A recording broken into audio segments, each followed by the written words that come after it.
जय हिंद साथियों, कैसे हैं आप सब। स्वागत है आपका एक बार फिर आपके अपने YouTube channel Shri Shyam classes. जी हाँ साथियों, विज्ञान के जो 800 प्रश्नों का भंडारा है, जिस सीरीज को आप इतना प्रेम दे रहे हो, उसी सीरीज का नेक्स्ट पार्ट अपन लेकर आए पार्ट 4। कौन सा पार्ट लेकर आए? पार्ट 4 अपन आपके सामने लेकर आए हैं। पार्ट 3 अभी तक हमने करवा चुके हैं, 75 प्रश्न हम करवा चुके हैं। पार्ट 4 में प्रश्न संख्या 76 to 100 हम आपके सामने लेकर आए हैं। तो जो आपने प्यार पिछले वीडियो को दिया है साइंस की सीरीज को, वही प्यार आप यहाँ बनाए रखें, ऐसी आशा हम करते हैं। इसमें आपके बायोलॉजी के टॉप प्रश्न मिलेंगे। 200 जो प्रश्न है वो बायोलॉजी के मिलेंगे। पिछली परीक्षाओं में आए हुए प्रश्न है सभी के सभी, और इनसे बाहर आप मान के चलो एक भी प्रश्न नहीं आने वाला, क्योंकि ऐसे प्रश्न हम छांट छांट के लाए हैं। हर एक टॉपिक की, हर एक लाइन की, हर एक गहराई में हम गए हैं, और वो प्रश्न हमने मेहनत करके आपके सामने हाजिर किए हैं। कुछ ऐसे प्रश्न हैं जो आपने हर बार देखे हैं, कुछ चुनिंदा ऐसे प्रश्न में जो आपने कहीं भी नहीं देखे, वो यहाँ इस चैनल पर आपको मिलेंगे। और हाँ, ध्यान दीजिएगा, अगर आप अभी पहली बार हमारे चैनल पर विजिट हुए हैं, कहीं से आपको खबर मिली, किसी दोस्त ने शेयर करा है, तो उसने शेयर जो करा है, आप भी अपने दोस्तों के साथ शेयर कर सकते हैं इस चैनल को, और हमें ग्रोथ दे सकते हैं। जो हम यहाँ मेहनत करें उसका रिजल्ट यही हो सकता है कि आप सब्सक्राइब जरूर करें हमारे इस चैनल को।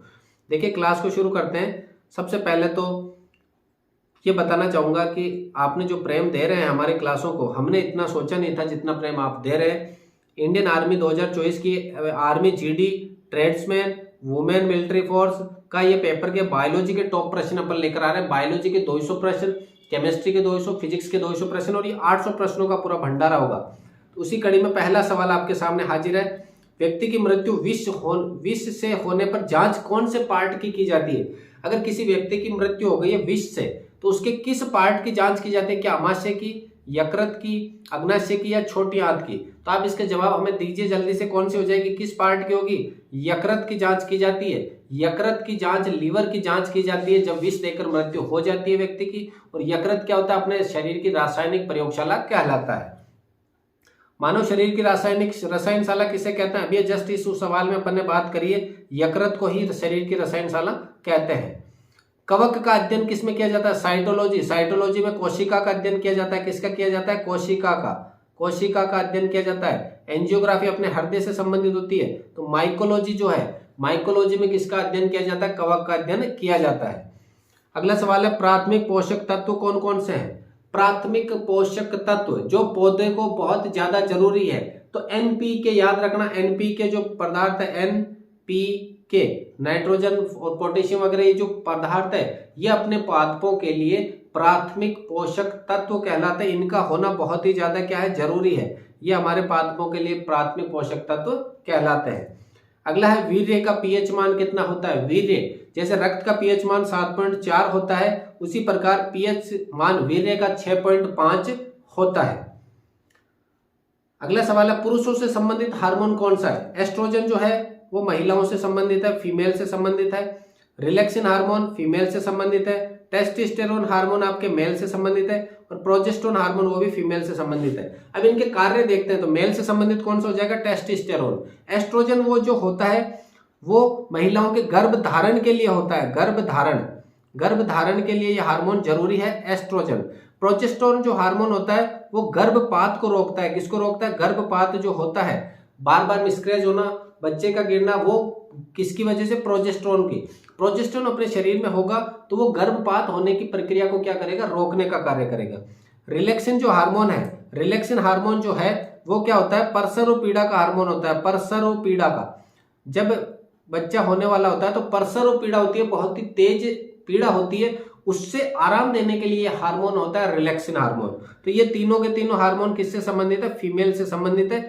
टेस्टोस्टेरोन हार्मोन जो है वो किससे संबंधित है? मेल से, पुरुषों से संबंधित है। अगला सवाल है, आनुवांशिक रोग कौन सा है? आनुवांशिक मतलब आनुवांशिक मतलब होता है जो अपने जन्मजात है, जो हमें हमारे माता पिता, दादा दादी, किन्हीं में वो रोग था, हमारी पीढ़ी में भी आ गया है, तो वो होता है हीमोफीलिया।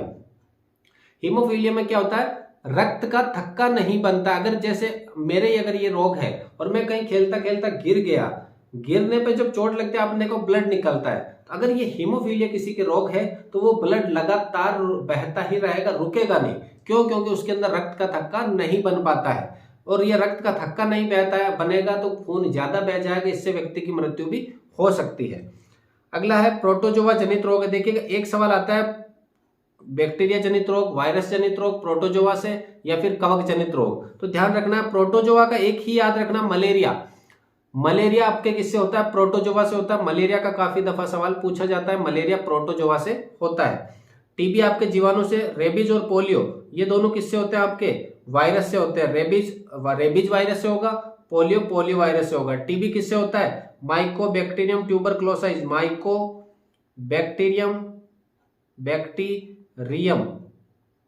माइकोबैक्टीरियम ट्यूबरक्लोसिस ये इसका पूरा नाम है जिससे ये होता है। क्लोसिस, माइकोबैक्टीरियम ट्यूबरक्लोसिस इसका पूरा नाम है जीवाणु का जिससे ये होता है। अगला सवाल देखिएगा, हाथों हाथ सवाल आ गया कि वायरस जनित रोग है। अभी अपन ने पढ़ा रेबीज जो रोग है वो वायरस जनित है। टाइफाइड का क्या हो गया? टाइफाइड होता है साल्मोनेला टाइफी से। किससे होता है? साल्मोनेला टाइफी नामक जीवाणु से। ये जीवाणु होता है साल्मोनेला टाइफी, उस जीवाणु से। प्लेग भी आपके किससे होगा? इससे, जीवाणु से। मलेरिया किससे होता है? अभी ऊपर पढ़ा अपन ने, प्रोटोजोआ से। फिर आता है जल आतंक रोग। क्या है? जल के अंदर डर लगता है जिस रोग में, इस रोग में क्या होता है? व्यक्ति को जल से डर लगता है। जल से डर लगता है तो वो रोग होगा आपके रेबीज, कुत्ते, पागल कुत्ते या फिर बंदर के काटने से ये रोग होता है। इस रोग में क्या होता है? व्यक्ति को जल से क्या लगता है? डर लगता है। जल जब वो देखता है तो उसको घबराहट महसूस होती है, तो ये रोग है जल आतंक रोग। और एक होता है हाइड्रोफोबिया। हाइड्रोफोबिया का मतलब होता है डर लगना, और हाइड्रो मतलब जल से ही है, तो जल आतंक रोग को आप हाइड्रोफोबिया रोग भी कह सकते हैं। तो ये किससे हो जाएगा? रेबीज से ही होगा। एचआईवी का पूरा नाम क्या होगा? एचआईवी का पूरा नाम होता है ह्यूमन इम्यूनो डिफिशियंसी, यहां लिखा हुआ नहीं है, deficiency virus. Human immuno deficiency virus हो जाएगा इसका पूरा नाम। एचआईवी का वी का वायरस हो जाएगा। फोर्थ डे फीवर किसे कहा जाता है? जो हर चौथे दिन बुखार आती है। ये बुखार हमें छोटे बच्चों में ज्यादा देखने को मिलती है और उनके शरीर पर लाल लाल दाने भी हो जाते हैं। ये आपके होती है खसरा से संबंधित है। खसरा जो रोग होता है उसमें छोटे बच्चों को हर चौथे दिन बुखार आती है, इसलिए इसको कहा जाता है fourth day fever. Fourth day fever, चौथे दिन की बुखार। डॉट्स का पूरा नाम, टीबी का इलाज होता है डॉट्स। डॉट्स का पूरा नाम पूछा गया, काफी दफा एग्जाम में आया हुआ सवाल है। डॉट्स का पूरा नाम क्या होगा? Direct observe treatment short course. Direct observe treatment short course इसका पूरा नाम हो जाएगा। Direct observe treatment of short course. मटर के दाने के समान कौन सी ग्रंथि होती है? मटर के दाने के समान कौन सी ग्रंथि हो जाएगी? पीयूष ग्रंथि, जो सबसे छोटी ग्रंथि होती है उसको मटर के दाने के समान ग्रंथि भी कहते हैं। और सबसे बड़ी ग्रंथि होती है आपको लीवर। ये सवाल अपन ने पिछली वीडियो में काफी दफा आ चुका है सवाल। मोस्ट इंपोर्टेंट ग्रंथियों के सवाल है। छोटी कौन है, बड़ी कौन है, लंबी कौन है, मोटी कौन है, ये सवाल है। शरीर के सबसे बड़ा अंग कौन है, शरीर की सबसे छोटा अंग कौन है, ऐसे सवाल भी आपको देखने को मिलेंगे। त्वचा का रंग के लिए कौन सा हार्मोन जिम्मेदार है? अपने त्वचा का जो रंग होता है, किसी का ब्राउन होता है, किसी का व्हाइट सा होता है, किसी का ब्लैक होता है, किसी का डार्क होता है। तो ये रंग के लिए कौन सा हार्मोन जिम्मेदार है? रेनिन। रेनिन अपने दूध के पाचन के लिए होता है। रेनिन किसके लिए होता है? दूध का पाचन करता है। टाइलिन किसके लिए होता है? लार ग्रंथि से निकलता है टाइलिन व एमाइलेज। तो बच्चा कौन सा? मेलेनिन हार्मोन जो होता है वो हमारे शरीर में त्वचा का रंग प्रदान करता है। हमारे शरीर को क्या करता है? त्वचा का रंग प्रदान करने का कार्य करता है। देखिएगा 91 सवाल अभी तक अपन कर चुके हैं, 92वें सवाल में चल रहे हैं। 100 सवाल अपने पूरे होने वाले हैं। बायोलॉजी के अपन ने 200 प्रश्नों की बात करी थी, लेकिन अब 100 प्रश्न पूरे होने वाले हैं आज की क्लास में। तो 100 प्रश्न का टारगेट ये रहेगा कि आप इस वीडियो पर 100 लाइक भी करें। 100 लाइक भी होने चाहिए इस वीडियो पर, तभी आपको अगली जो क्लास मिलेगी उसमें हमें मोटिवेट होने का मौका मिलेगा कि छात्रों ने हमें इतना प्यार दिया है। उसी प्यार को बरकरार रखने की कोशिश करेंगे हम हमारे नेक्स्ट वीडियो में। और आप जो टारगेट बना रहे हो, हम भी एक टारगेट बनाकर चल रहे हैं कि इस वीडियो पे इतने लाइक आए, इस वीडियो पे इतने लाइक आने चाहिए। उस लाइक के हिसाब से ही हम हमारे यहाँ पे टारगेट डिसाइड करते हैं। तो 92वां सवाल है, थायराइड ग्रंथि द्वारा स्त्रावित हार्मोन कौन सा है? थायराइड जो अपने गले से संबंधित है, गलकंड रोग होता है। गलकंड और आयोडीन की कमी से कौन सा होता है? घेंगा रोग जो होता है, गले से संबंधित है। थायराइड हार्मोन भी, थायराइड ग्रंथि जो होती है उसमें कौन सा हार्मोन निकलता है? थायरोक्सिन हार्मोन निकलता है। थायरोक्सिन हार्मोन निकलता है। तो ऑप्शन नंबर बी हो जाएगा। संकटकालीन ग्रंथि, मोस्ट इंपोर्टेंट सवाल है, बहुत बार पूछा गया है सवाल है कि जब मैं अचानक से जा रहा हूँ, सड़क पे किनारे से निकल रहा हूँ, अचानक से मैंने देखा कि सड़क किनारे मुझे सांप दिखाई दिया। अब मेरी भाई साहब सिट्टी पुट्टी गुम हो गई, वहां वो ग्रंथि ने काम करा और मुझे उसका उपाय बताया कि बचना कैसे है। तो वो जब आपके ऊपर संकट आता है तो ये ग्रंथि एक्टिव होती है और अपना कार्य करती है। इस एक्टिव ग्रंथि को संकटकालीन ग्रंथि भी कहते हैं। देखा होगा आपने किडनी जो अपनी होती है, ये किडनी होती है किस प्रकार की, यहाँ पे ये किडनी होती है दोनों तरफ अपने, इन किडनियों के ऊपर की तरफ एक ग्रंथि होगी, इस किडनी के ऊपर ये अपने जो उत्सर्जन तंत्र के अंदर किडनियां होती है ना, नेफ्रॉन की जो संरचना होती है इस प्रकार की, यहाँ पर ये ग्रंथि काम में रहती है ऊपर की तरफ, इस ऊपर की तरफ ग्रंथि होती है, इसे अधिवृक्क ग्रंथि भी कहते हैं, एड्रिनलिन ग्रंथि भी कहते हैं। तो संकटकालीन ग्रंथि हो जाएगी एड्रिनलिन ग्रंथि। जब जब हमारे ऊपर संकट आएगा तो ये ग्रंथि काम करेगी। इसी ग्रंथि को फियर, फाइट और फ्लाइट कहा जाता है, 3F कहा जाता है, फियर, फाइट और फ्लाइट। कौन सी ग्रंथि से संबंधित है, तो यही एड्रिनलिन ग्रंथि से, फियर, फ्लाइट और फ्लाइट, डर से संबंधित जो भी अपने शब्द है 3F से कहा जाता है। और इसका 4S भी नाम है, 4S भी नाम है, ध्यान देना, कहीं 4S दिखे तो वो भी इसी ग्रंथि से संबंधित, स्ट्रेस वगैरह, तनाव वगैरह जब अपन को होता है, टेंशन होती है, तो यही ग्रंथि काम में करती है, तनाव वगैरह में यही ग्रंथि आपके काम आती है। तो अपने 94 सवाल हो चुके हैं, 95 सवाल की तरफ चलते हैं। गंजापन रोग होता है, देखिएगा DNT का प्लेट T है, ऐसा मैंने बना रखा है ट्रिक, अपन ने रोग वाला टॉपिक इसमें करवा रखा है, आप वहां पर जाकर देख सकते हैं। गंजापन, दाद, खाज, खुजली, दाद, खाज, खुजली, गंजापन, ये सभी के सभी रोग किससे होते हैं आपके, किससे हो जाएंगे, कवक से, कवक की कमी से। कवक जिसको अपन अपनी भाषा में फफूंद कहते हैं।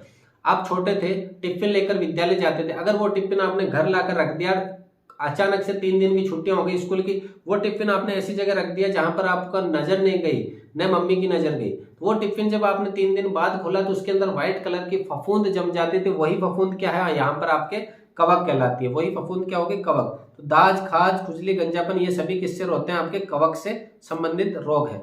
95% हो चुके हैं, मात्र 5 प्रश्न अब बचे हैं।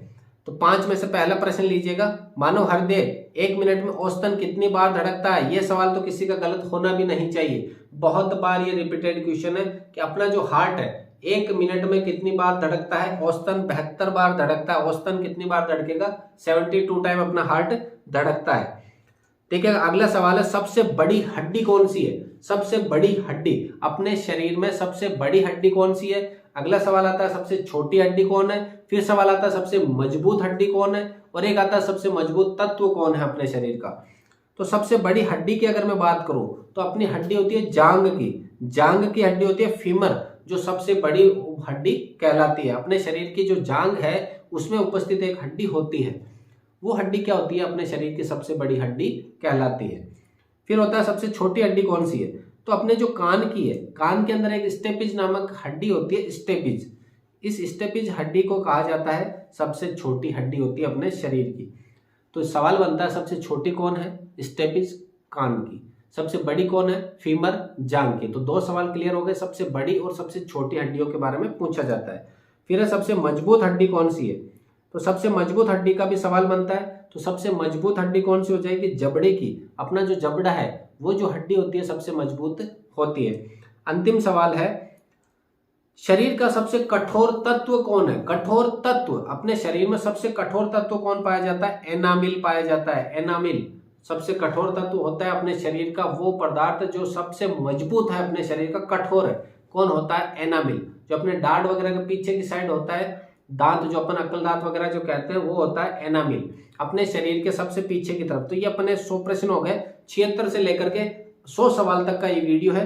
4 वीडियो इससे पहले अपन ने 3 वीडियो डाल चुके हैं, प्रश्न संख्या 1 से 25 का अलग, 26 से लेकर 50 का वीडियो अलग डाल चुके हैं अपन, 51 से 50 के वीडियो अलग डाल चुके हैं, और ये वीडियो है आपके 76 से 100 प्रश्नों का।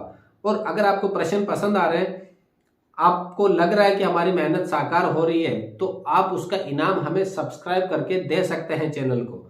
देखिएगा, महत्वपूर्ण आपके लिए मेहनत करके सवाल आ रहे हैं, PDF बना रहे हैं। अब हमारे पास टाइपिंग का ऐसी सुविधा है नहीं, तो हम हमारे यहाँ से पेज से जो अपन लिखते हैं वही लिख रहे हैं, पेज पे ही लिख करके हम यहाँ पर पूरा का पूरा क्लियर कर रहे हैं आपके सामने।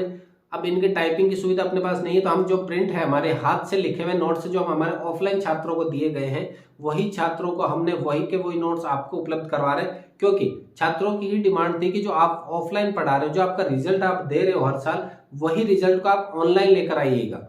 क्योंकि आज के समय पता हो तो ऑनलाइन का जमाना है, तो हम भी आपके सामने ऑनलाइन है। ये चैनल पिछले 2-3 सालों से एक्टिव था, लेकिन अपने राजस्थान लेवल का था, पीरियड BSTC इनका था। अब इस चैनल पर अपने आर्मी की क्लासेस चालू हो गई है। तो अगर क्लास पसंद आई है, आपको वीडियो पसंद आया है, हमारी मेहनत पसंद आई है, तो वीडियो को लाइक करें, अपने दोस्तों के साथ चैनल को सब्सक्राइब जरूर कीजिएगा। और इसी तरह से विज्ञान के 800 प्रश्नों की अगली क्लास हम लेकर आएंगे, जिसमें 101 से 125 प्रश्नों की श्रृंखला हम अपन लेकर आएंगे, पार्ट 5। उसमें कौन सा होगा? पार्ट 5 होगा। अभी तक 4 पार्ट हो चुके हैं, चारों पार्टों का आप गहनता से अध्ययन कीजिएगा।